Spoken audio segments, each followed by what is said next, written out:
YouTuber Praneeth Hanumanthu చేసిన ఓ పని వల్ల సోషల్ మీడియాలో మినీ యుద్ధమే జరుగుతోంది. హనుమంతు తీరుపై టాలీవుడ్ హీరోలు మంచు మనోజ్, సాయి దుర్గ తేజులు చేసిన ట్వీట్లు మాస్ వార్నింగ్లను నెటిజన్లు మిక్స్డ్ కామెంట్స్ చేస్తున్నారు. సోషల్ మీడియాలో జరుగుతున్న ఈ రచ్చను మర్చిపోకముందే మరింత అగ్గి రాజేసింది కాంట్రవర్సీ బ్యూటీ పూనం కౌర్. అంతేకాక టాలీవుడ్ డైరెక్టర్ను మరోసారి టార్గెట్ చేయడం హాట్ టాపిక్ గా మారింది. కొంతమంది పని కట్టుకుని మరీ తేజ్ మీద నెగిటివ్ కామెంట్లు చేస్తున్న వారిని బెండ్ తీయడంతో పాటు పనిలో పనిగా త్రివిక్రమ్పై తనదైన స్టైల్లో సెటర్ వేసింది పూనం.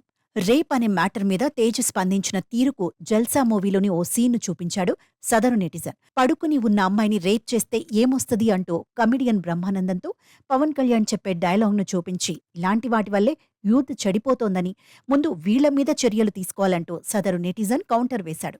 ఇక సదరు నెటిజన్ వేసిన ట్వీట్కు పూనం కౌర్ ఘాటుగా రిప్లై ఇచ్చింది. పూనం మాత్రం సందు దొరికినప్పుడల్లా త్రివిక్రమ్ మీద కౌంటర్లు వేస్తూనే ఉంటుంది. ఒకప్పుడు గురూజీ అంటూ పరోక్షంగా సెటైర్లు వేసేది. కానీ గత కొన్ని నెలలుగా నేరుగా త్రివిక్రమ్ అంటూ ట్రోలింగ్ చేస్తోంది. ఇప్పుడు కూడా స్ట్రాంగ్ కౌంటర్ ఇచ్చింది. ఈ డైలాగ్స్ రాసింది త్రివిక్రమ్. అంతకంటే గొప్పగా ఏం రాస్తాడు? అంతకంటే ఎక్కువగా ఆశించొద్దని కౌంటర్ వేసింది. పూనం చేసిన ట్వీట్ మీద నెటిజన్లు రకరకాలుగా రియాక్ట్ అవుతున్నారు.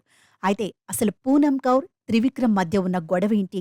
ఎందుకు ఎప్పుడు పూనం ఇంతగా కామెంట్స్ చేసినా త్రివిక్రమ్ ఎందుకు సైలెంట్గా ఉంటున్నాడో అని కామెంట్స్ చేస్తున్నారు. మరి బ్యూటీకి గురూజీ ఎలాంటి కౌంటర్ ఇస్తాడో చూడాలి.